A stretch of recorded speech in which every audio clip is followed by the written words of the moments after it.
So I want to welcome everybody to tonight's Salt Talks. This is our last Salt Talks for the April and for the season. As many of you know, my name is Patty Schramm. I'm the Parent Resource Trainer Coordinator for the Salt Talks program. And this whole month, we've been looking at future preparing, planning, and savings. How can we do that as parents? How can we plan? We're trying to plan for the future.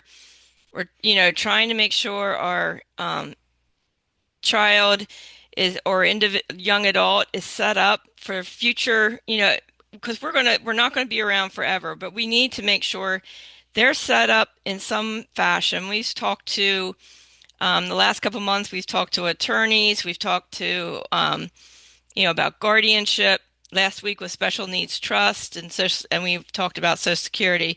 So tonight we're going to each one of them, and those who have been attending heard them keep mentioning the stable account. So they all kind of intertwine in some manner, somehow. Stable account keeps coming up. So I wanted to be sure that we touched on what is a stable account? Does it affect benefits? And so we have a speaker tonight that is actually part of the stable account program, the Ohio stable account, to share the information about the stable account. You know, there's so many questions, about anything from eligibility to will I lose my benefits to, what can we buy when we open a stable account? Will they lose their money? There's many, many things that are many questions that come up with parents. So tonight I have Thomas Hatch here from Stable Account, and I'm going to let him introduce himself and go ahead and you can start with your presentation. Great. Thank you, Patty. I'm so Hmm. excited to be here. Patty and I were going down memory lane a little bit before all of you jumped on. She's been a great supporter of ours. We love her and the SALT group there. And I have been around the program for many, many years, and I'll explain a little bit about that history. And this is not typically my normal role. I'm actually the operations manager for the team. We have Elena Bowers who does more of our outreach and presentations, but she was on another appointment in another part of the state today and couldn't quite make it to this one. So I told her I'd be more than privileged to come on and be with you tonight. And the great thing about getting me is because I deal with a lot of the nuts and bolts of the program. I can probably answer about any question you're going to throw at me, and I even have some breaking news that I can share later for some features that have just been released, some newer things within the program that are now available that hadn't been previously available. So that can be some exciting things as well. I did want to share that I have so our program, and we'll get to this in a minute, is the was the first program of its kind ever created in the United States. And we'll be hitting our 10-year anniversary June 1st of this year. So just here a couple months away or less than a couple months away. And I've been with the program for nearly that whole entire time. I've been here for 9 of the 10 years. And so love this program. I come from a background more in finance and treasury.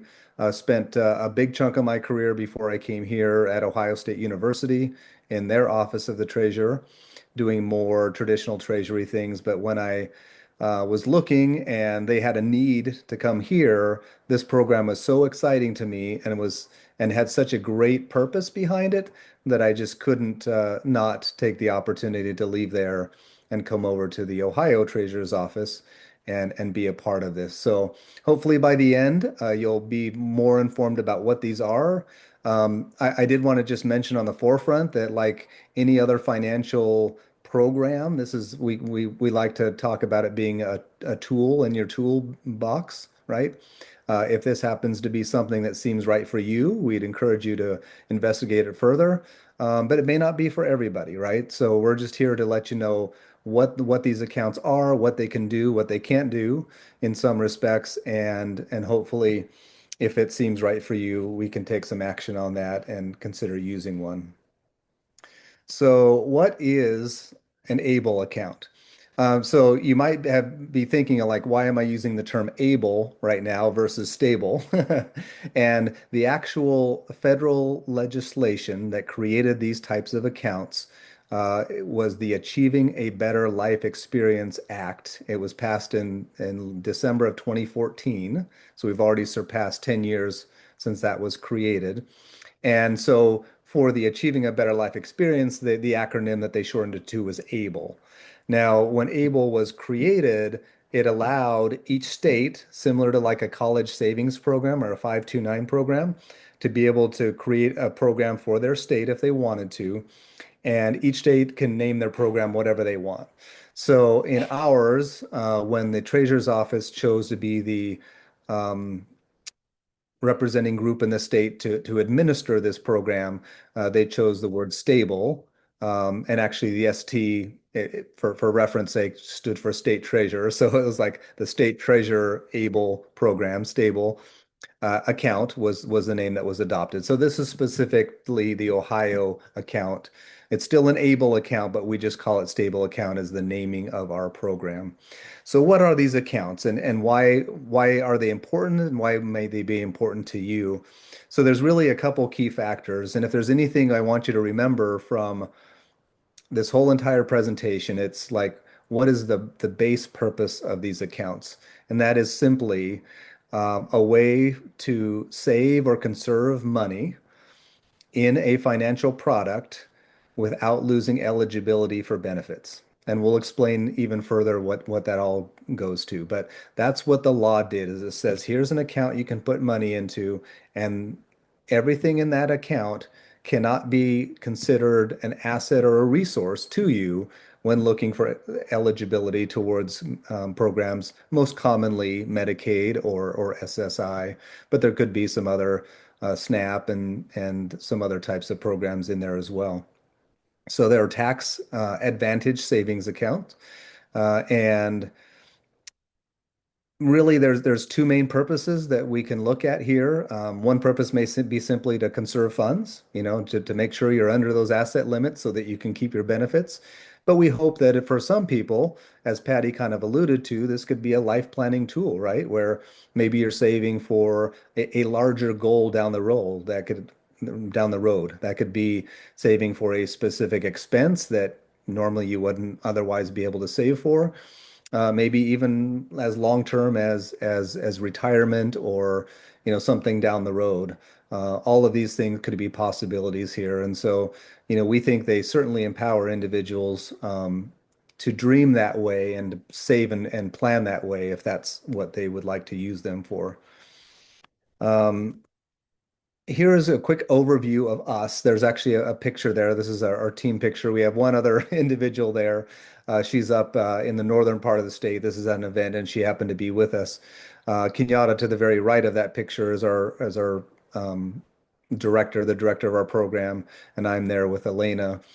And so again, we are a national program, so we're based here in Ohio, but anybody throughout the whole entire country can open an account with us if they want to, if they think that this is the best plan for them.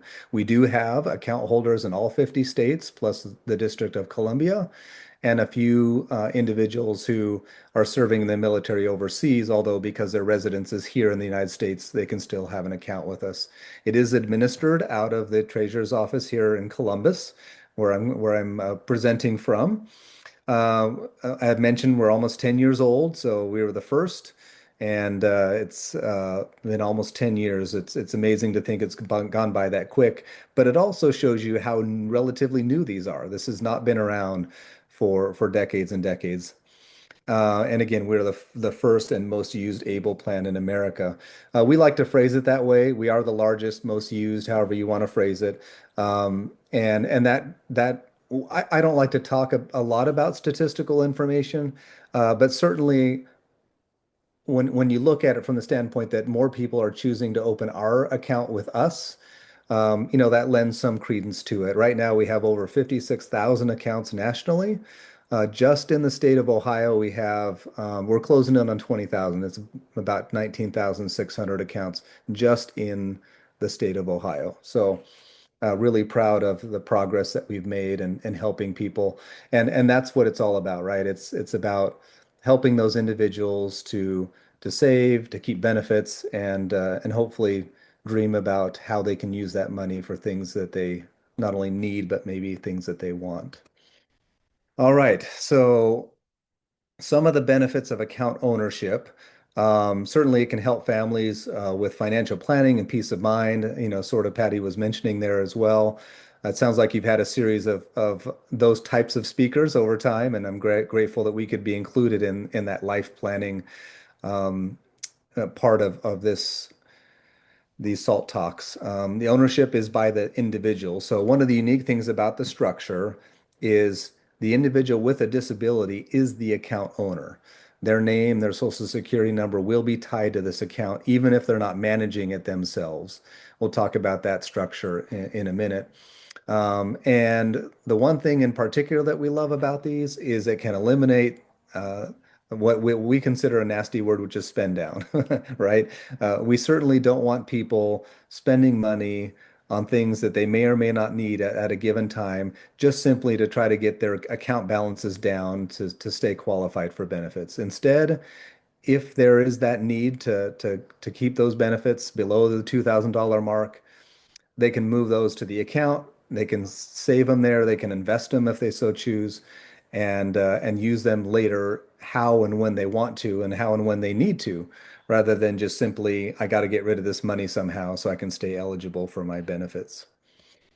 So who is eligible? There's been a little bit of an update here for those of you who may be familiar somewhat with our program, but we'll share it this way. So initially, when this program was developed, it's a federal program, and so they can really come out with some quirky rules sometimes. But the way that they had established it was that the individual who was applying for the account, their disability needed to have developed or started before the age of 26. That has now been increased to the age of 46. That actually just started in January of this year. So, as long as the onset or beginning of that disability happened before the age of 46, that is one of the eligibility pieces.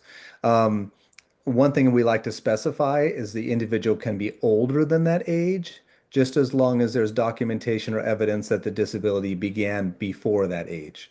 So you can sign up at any age, and believe it or not, we do have account holders in their 80s and 90s in this state that were able to prove that their disability began before those ages, and so they were even able at this point in time to set up an account. So age is one of the eligibility criteria. The other one is one of the following that we have listed on this slide, and that is that you're eligible to receive Social Security related benefits, particularly SSI or SSDI, due to the disability. And we like to specify there that it's only that you need to be eligible. You don't have to be receiving those benefits, but if you're eligible to receive them, that is still a qualifying circumstance. Or the Social Security Administration has this big list. It's called the List of Compassionate Allowances Conditions. And if your disability and or medical condition is listed on that list, that's an automatic qualifier. Or you can get a self-certification.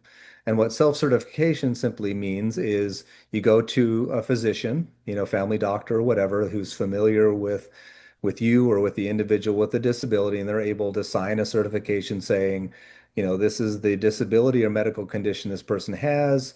It does cause, some amount of limitation, and they sign it, and you keep that on hand as proof or evidence, and that can be a qualifying circumstance as well. By the way, just so that you're aware, none of this type of documentation is actually asked for when the account is signed up. So we're not going to ask you to send us some, SSI determination letter, or we're not going to ask you for the doctor's certification. We just simply want you to keep that evidence on hand. And then, should it ever be asked for, you would have that there yourself. All right, so who can enroll? This is another important one. So we mentioned that the account holder is always the individual with a disability or medical condition, but different people can manage the account if they're not able to. Certainly, if they can and want to manage their own account, they can. And so the individual with a disability can manage their own account. But if they're under the age of 18, choose not to, or really just don't have the capacity to do so, then an authorized legal representative can do that for them. And there's a list here on the slide about all of those individuals that can serve in that role. This is, again, specific to federal law. This isn't a list we made up. And so these are all the ones that in the federal legislation were approved. The number one on that is just somebody appointed directly by the account holder. I would suggest again the account holder needing the opportunity or the capacity to be able to make that appointment. You could have somebody with a power of attorney.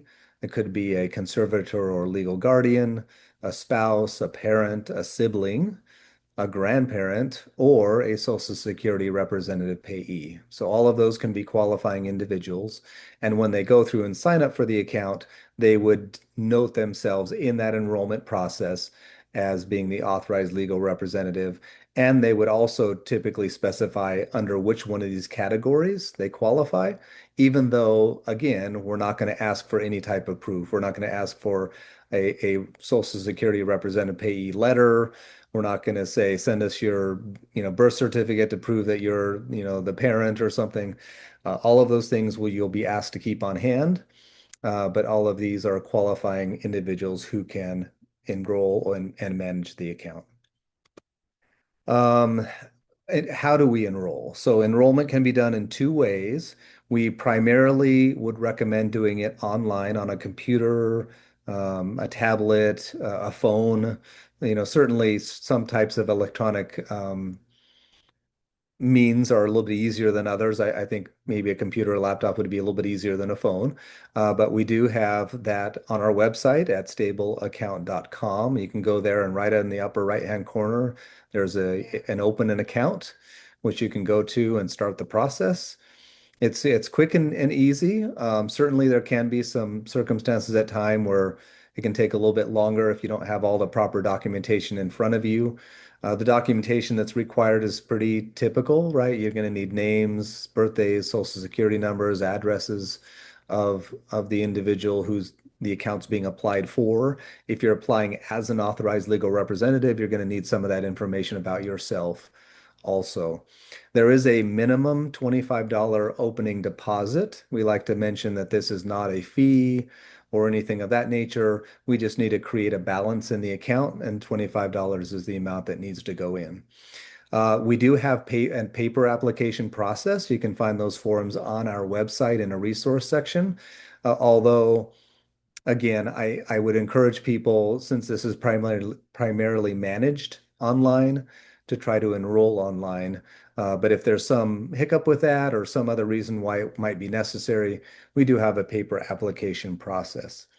Now, one of the great things that our treasurer approved, this has been going on about a year or so now or more, is with that minimum $25 opening deposit that we request, once you make that, we have a new matching incentive for all of our new account holders. So once the account is open and that initial $25 has gone in, the state of Ohio through the treasurer's office will add an additional $25 into that new account. I will say, as a funny circumstance, the only way that you'll never receive this 25 is if you contribute the whole entire limit that you can for a single year and one deposit, then there's no room for us to add the $25, and so we can't. And I'll get to what that limit is shortly, but that's pretty rare. Usually when people open, they just open with some minimum dollar amount before they maybe consider adding more later. And so as long as it's over $25, we will add an additional $25 to your account. All right, what are the contribution limits just mentioned? So these go up occasionally. The last number of years they've gone up each year. And this year it is $20,000 from all sources per year. This is on a calendar year basis, so from January through December. And then it resets so that every January that whole limit opens back up again. Why do we say all sources? Because you can receive contributions from anybody and anywhere practically, as long as it's a cash contribution.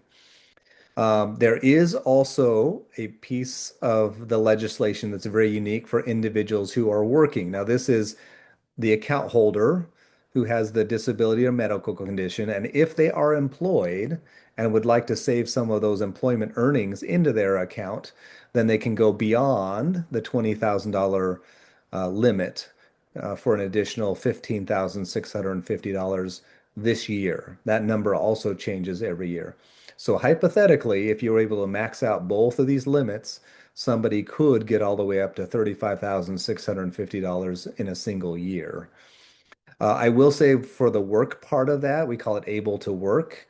And that particular one is the limit is the lesser of the amount of money they've earned at their job or $15,650. So if they worked part-time and let's say over the year they made $6,000, then $6,000 would be the maximum they could contribute. If they were like gainfully employed and they're making $20,000, then the maximum that they could do through that particular circumstance would be the total of the $15,650. Certainly, if you have questions about that, we can talk more about it, but it's an incentive that they created a number of years ago to try to encourage these individuals to work and to be employed. And if you can, which would be great, then you can save a little bit more. Next, ways to fund your account. So once you've created the account, how do I get money into the account? There are four primary ways that you can do this. One is that you can write a physical check.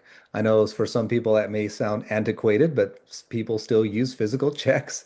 And if you wanted to write one out and send it through the mail to our processing team, you can certainly put money in the account that way. Another one is through payroll and Social Security Administration direct deposit. So very similar to what many employers do in this country.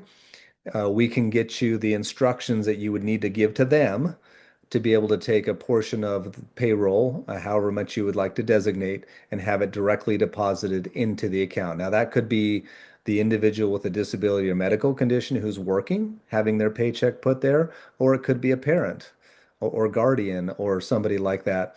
They would need to get the instructions from the account.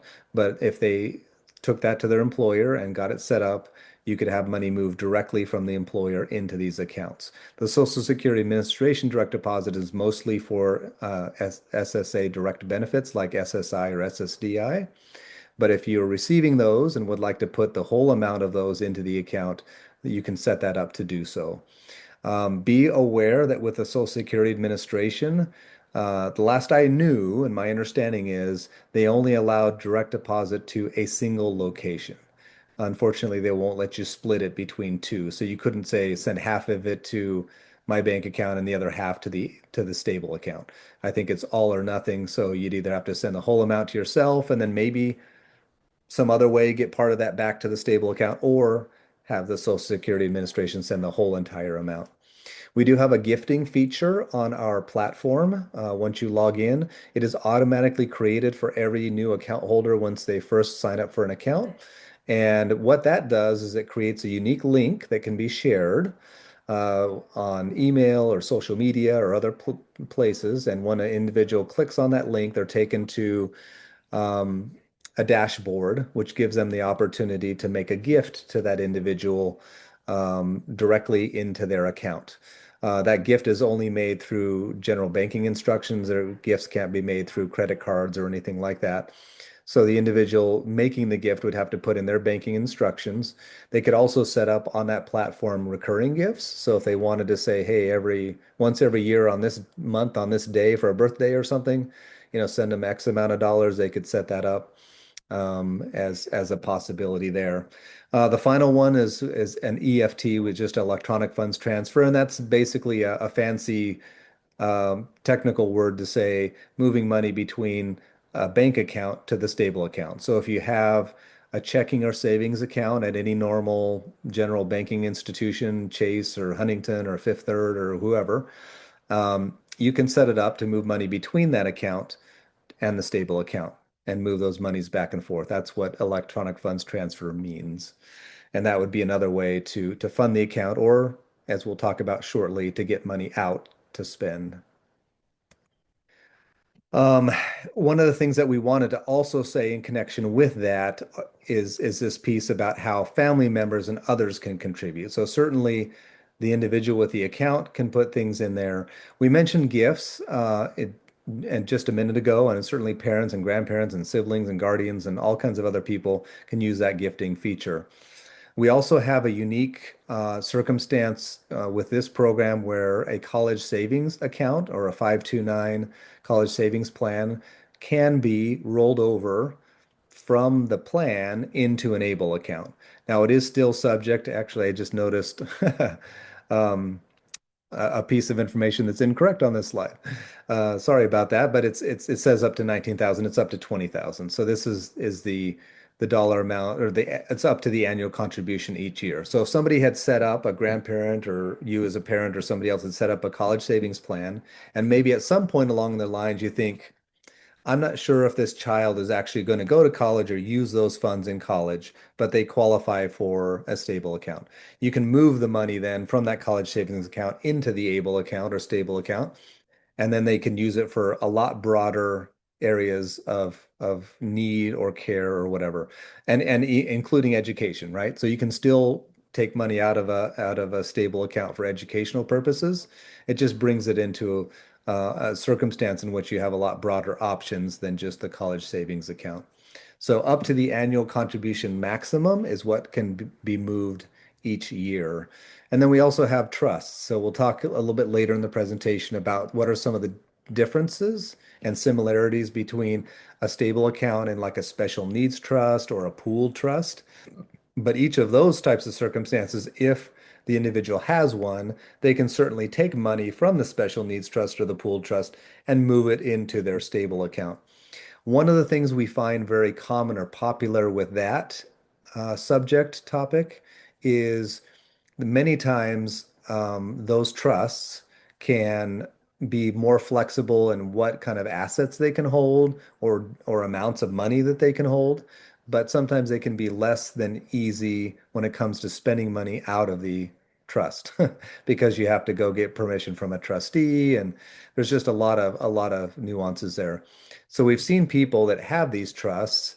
What they'll do is on an annual basis, they might pull money from the trust and move it over to the stable account and then use the stable account as the way to spend the money in a much easier fashion than they could necessarily out of the trust. And we'll talk a little bit more about that later. Uh, what are the investment options? Okay, so we've talked about you've opened an account, you put in the initial $25, you've got your matching contribution of $25. Um, how you can put the money in. Now, once the money's there, what is the money invested in, or what can we do with the money, right? So, in our particular program, there are five options. We call it one savings option and four investment options. So, the savings option, which we call stable savings, is a principal protected FDIC insured savings account, essentially. The underlying provider of this is Fifth Third Bank and they have a product that's basically I'll call it like a super saver. So it's similar, it has all the same protections that a savings account at a bank would have that you would have, except the interest earned on it is much, much better than what you would get at a normal banking service. I just know right now my savings account at my personal bank is like nothing. Here, they're still getting about 3.5% on that money per year, which is not bad for a savings product in the current environment that we're in. The other four options, generically titled growth, moderate growth, conservative growth, and income, these are all Vanguard mutual funds. Each of these mutual funds are a preset mix of stocks and bonds. And they're managed by Vanguard, which is one of the largest, most well-respected mutual fund companies in the nation. I use them personally, great company. And each of those portfolios, depending on, how you want your money invested, could be an option there. Certainly, if you have some investment related questions, I can give you some guidance. Unfortunately, we as a program can't advise anybody on how to invest their money. There are pretty strict rules in this country about who can specifically advise people. You have to be a registered investment advisor to do so, which we are not. So we could certainly give you some thoughts, some generalities, some things to think about. But our office unfortunately can't advise you on what type of investment choice to make. I will say just by general circumstance that probably our most popular and most used option here is the stable savings. About 60% of all of the money in our program is in the stable savings option. And there's certainly some reasons for that. But that or a lot of that's going to depend on what are your goals. How long do you have to save or invest the money? What are you saving and investing it for? That can help determine how you may want to save or invest it. The next one then is how to spend it. So we've gotten money in, we have it saved or invested. Now, what if I want to take the money out and spend it? How do I do so? There are three primary ways that you can do this. One is if you had attached a personal checking or savings account to the stable account to move money back and forth electronically, you can certainly use that to move money from the stable account back to that checking or savings account, and then use that checking or savings account as a vehicle to spend the money. Another thing that we have within this program is we call it a third-party check. So this is a built into the system when you log into your account online. You can request through the system that our vendor send a check to wherever you want the check to go.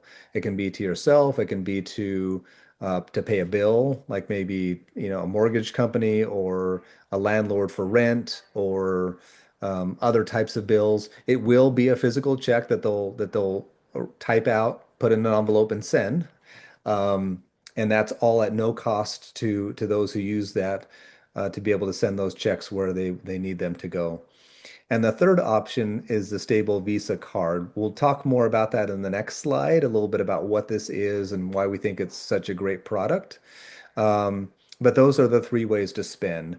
I do want to give you a quick update. I mentioned earlier that one of the great things about having me on with you tonight is I can give you breaking news in some forms or fashion. So one of the great things that was just released on our platform literally about a day ago that I wanted to inform you about is we have always had the ability in this program to make recurring contributions. So if you wanted to set up to make a monthly deposit from a checking or savings account or through direct deposit or other kinds of things, you could set that up to make recurring contributions.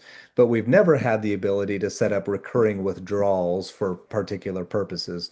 That is now available on our platform. So you can now make recurring withdrawals, and that could be to any one of these three that we just mentioned. You can set up a recurring withdrawal between your account and a checking or savings account. You can set up recurring withdrawals for a check to be sent the same time every month to the same vendor, or you can set up recurring withdrawals to be made from your account to the stable Visa card. The stable Visa card is a product that money has to be moved onto the card.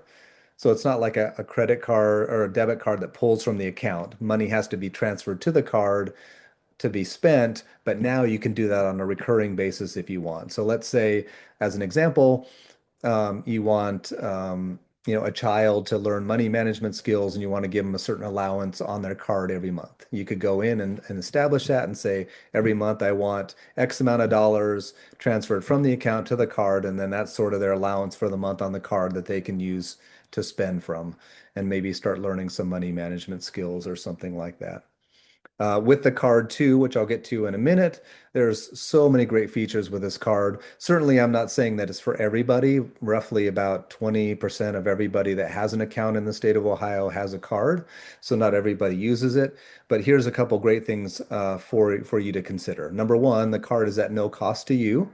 Um, Number two,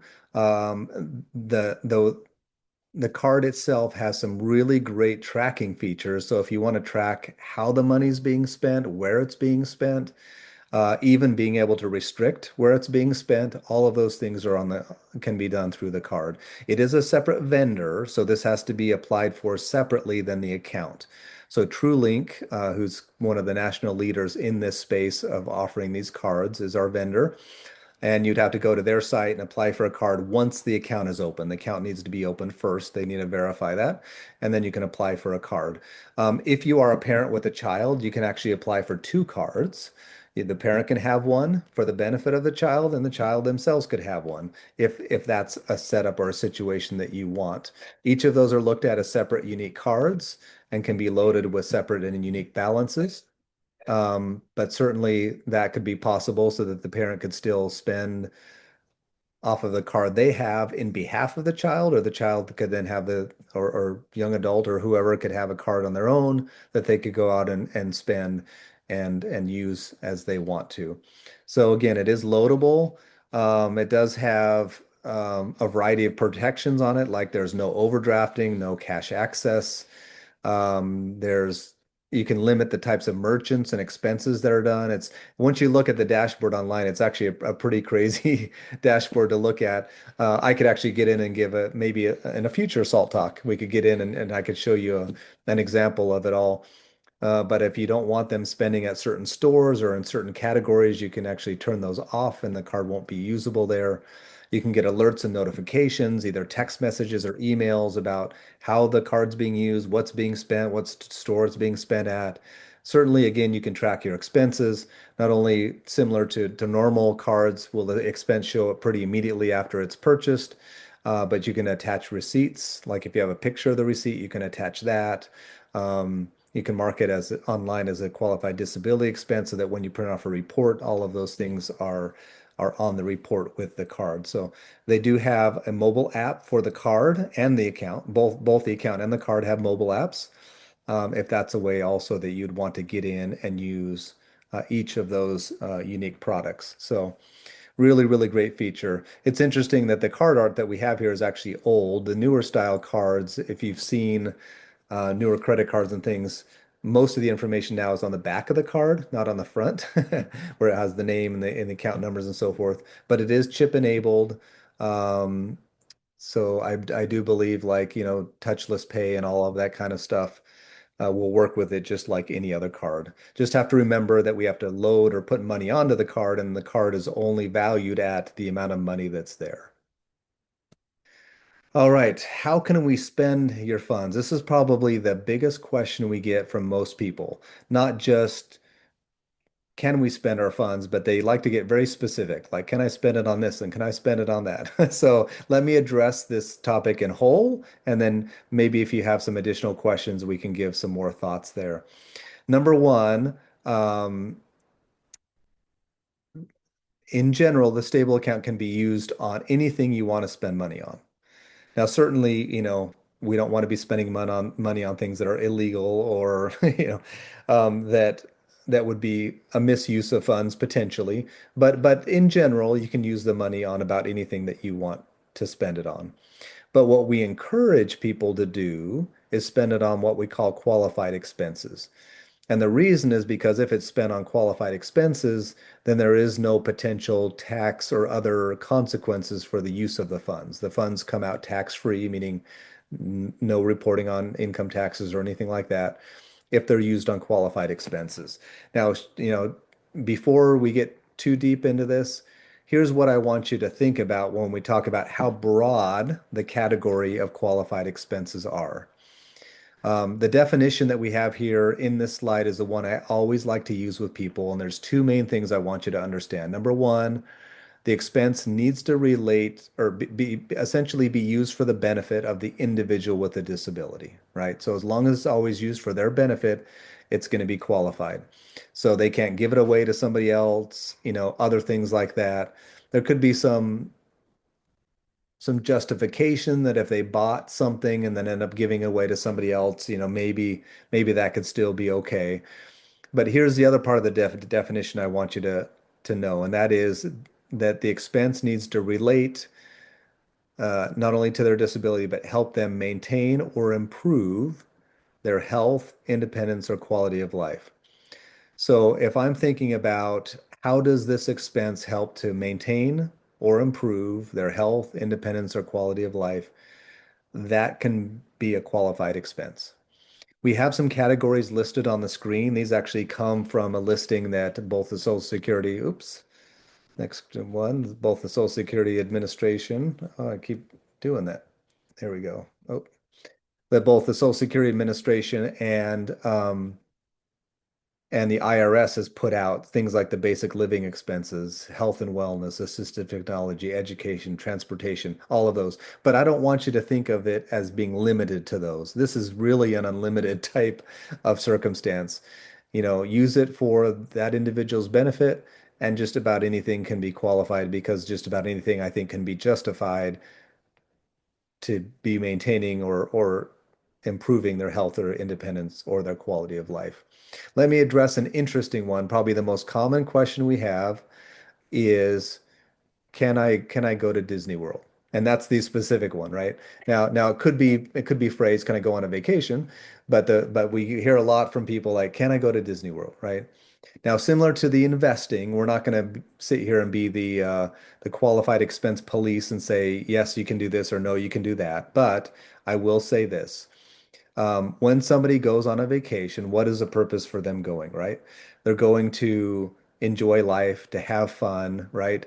To improve their quality of life or things like that. And what are the types of things you're typically paying for on a vacation? Well, you're probably paying for some kind of transportation to get there. Certainly, transportation is a qualified expense. You're paying for some place to stay, some hotel or Airbnb or something. That's certainly a qualified expense. You're paying for food, that's fine. And then you're going into some kind of an entertaining place, let's say in this case, Disney World, because for your quality of life, that's something that you want to do to make yourself happy and make yourself, enjoy the circumstance that you're in. So certainly, I would say that I would deem that a qualified expense, right? So I just wanted to walk through that to kind of like help you see or understand sort of the steps and the pieces to it and how all of these pieces along the way are things that you could otherwise pay for anyway. So certainly they could be used as a qualified expense there. We have this little thing on the slide about Nate. He's a great supporter of ours. He's actually an employee with the Department of Developmental Disabilities here in the state. And we love this picture because the van he has in the back of the picture, he used money from his stable account to not only get that van, but to make it accessible for him and his wheelchair. So he had to make some modifications to the van in order to make it accessible for the type of wheelchair he used, and he used funds from his stable account to do that. All right, account fees and costs. So this is one that people are always interested in, and I can tell you that Patty, having been with us for a long, long time, has seen this change throughout the years, and it's changed for the better. And there was one thing when I first came on, one of my biggest goals from day one was how can we make these the most affordable that we can for individuals in our state? And we've basically done that, right? So we're to the point now where just to have the account, there is no maintenance fee for anybody in the state of Ohio any longer. I don't want to go through down the history lane and tell you how expensive it was years ago when we first started, but it wasn't cheap. But we've through these many years and through wise stewardship have been able to bring that down to where there's no fee now to have an account. And that is wonderful. There are some asset-based fees, and I want to explain these a little bit. So what that means is Vanguard and or Fifth Third Bank, but Vanguard mostly, for their investment product services charges a fee. That fee is a percentage of the money that you have invested in that product. And so these percentages go from 0.19 to 0.33. Um, and that is deducted essentially from, we'll just say like from the earnings. It's a little bit more complicated than this, but from the earnings on the account, right? So just to understand that for that asset-based fee, you will never see anything on your account statement saying asset fee and what the dollar amount is. They take it automatically out of the earnings for the investment, and that's how they kind of pay themselves back. So you'll just and you won't even know how much is missing from the earnings unless you really track it super closely. But just wanted to make sure that you were aware that that's how it is. So, frankly, in general, you should never see a line on your account statement that shows a fee. There are some other ancillary fees, and one in particular I want to encourage you to do, and that is when you sign up for the account, they will ask you how you want documents delivered to you. And there's two different kinds. There's account statements, and there's also tax forms and so forth. The tax forms can always be sent either electronically or through mail with no cost involved. But if you select that you want the account statements sent to you in paper form through the mail, there is a $20 per year cost to do that. That would be charged $5 per quarter. So simply what we would recommend to everybody is if you just make sure that you get those account statements electronically, then there will be no fee. What does electronically mean? That means that you'll get an email saying that they're available. You log into your account, you go to the right page on the account, and they will all be there for download. And that's the way we'd recommend to everybody to go. Avoid the fee. There's no sense. Even if they mail you the documents, they're still putting a copy of it online. So you might as well just go there and get it anyways. Um, but if you wanted the account statements electronically, but you wanted the tax statements mailed, you can do that, and there will be no fee. It's just only if you get the account statements mailed is where they tack on the fee there. And there could be a couple other small unusual circumstances where fees could apply, but they're not typical, and these are the major ones anyways. Okay, next we have a little bit more. So here at the end, I want to cover a couple unique topics that don't really fall into all of the other things. The first one I want to touch upon is a little bit of the difference between a special needs trust and an able account. Both of the purposes of both of these are the same, right? The purposes are to have a place where you can put money and not affect your benefits, but their circumstances or the rules are quite different. So, for example, with a trust, like a special needs trust or a pool trust, an unlimited amount of money can go into those. There is no cap per se. Whereas stable account, there's $20,000 per year or more if you're working, right? A trust can accept any kind of assets.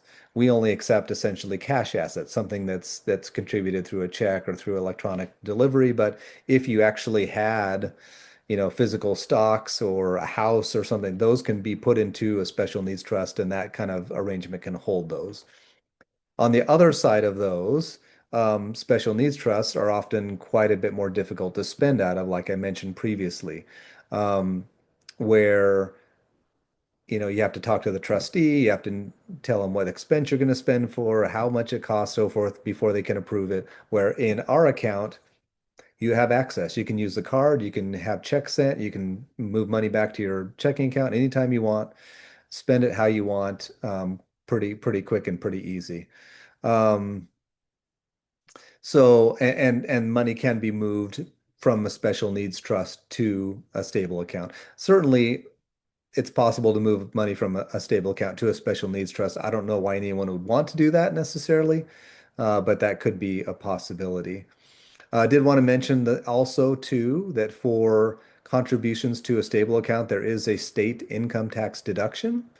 Similar, it's the same type of deduction that those that contribute to a college savings account get in the state of Ohio.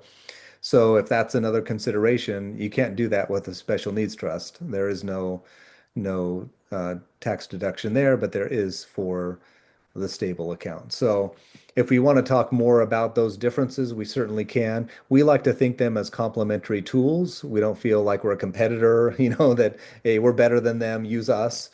What I like to say is whichever product is the most beneficial for you, use that product. Certainly, ours is also less expensive to start and set up. Many of these trusts will have legal fees and things to get them all set up. Ours, it's whatever amount of time you can spend online to get it set up and then put that initial $25 in. So, some things there. Before we go, I'll leave it on this page. I don't have slides for this, but there's two other quick things I wanted to mention before I kind of wrap up and we can go to some questions. Number one is we get a lot of questions about, I've heard about this like $100,000 limit on how much I can put into an account. So, and there's a lot of misunderstanding about that. So, what I wanted to specify is this. If somebody is receiving SSI benefits specifically, it only applies to SSI. The Social Security Administration has a rule where they state that if an ABLE account, or in our case, a stable account, reaches an account balance of $100,000, then those SSI payments will be suspended. They won't be terminated. You won't be ineligible. They will just not, you won't receive them any longer. They'll be suspended until such time as the account balance goes below $100,000. We have account holders in believe it or not, well, I haven't looked it up recently, but our highest account holder, and I don't throw this out there just to get oohs and ahs, but we have an account holder that has over $300,000 in their account, right? They started early, they invested aggressively, and they've just been putting money in, and it's grown and grown and grown, right? So for them, maybe they don't care about SSI benefits because look at how much their money's growing and what they have in that account is much greater. They're probably earning more on an annual basis than SSI payments would give them. But I wanted to specify that. So it has nothing to do with Medicaid, nothing to do with any other kind of benefits. It's SSI only, and only once the account balance has reached that level of 100,000, then they'll just no longer give you those payments. If the account balance falls below 100,000, then those payments can be reinstated. The final thing I wanted to mention, and certainly we can go into more detail about this if it's a concern, is what happens when the account holder passes away. This is another area where we get a lot of questions, and unfortunately, I can't give you every answer because every scenario can be slightly different, potentially.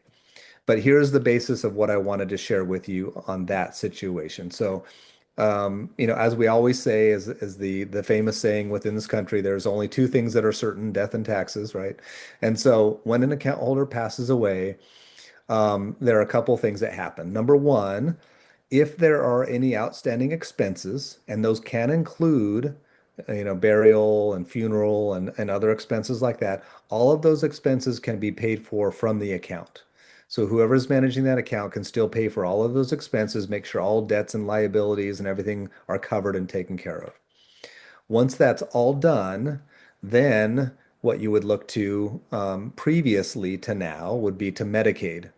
Now, we have passed a law in the state of Ohio that the state will not recover for Medicaid expenses from these accounts any longer. It used to be a rule, but we have now passed a rule here specifically in the state of Ohio that the state Medicaid system will not come in and ask for money from the stable account at that point.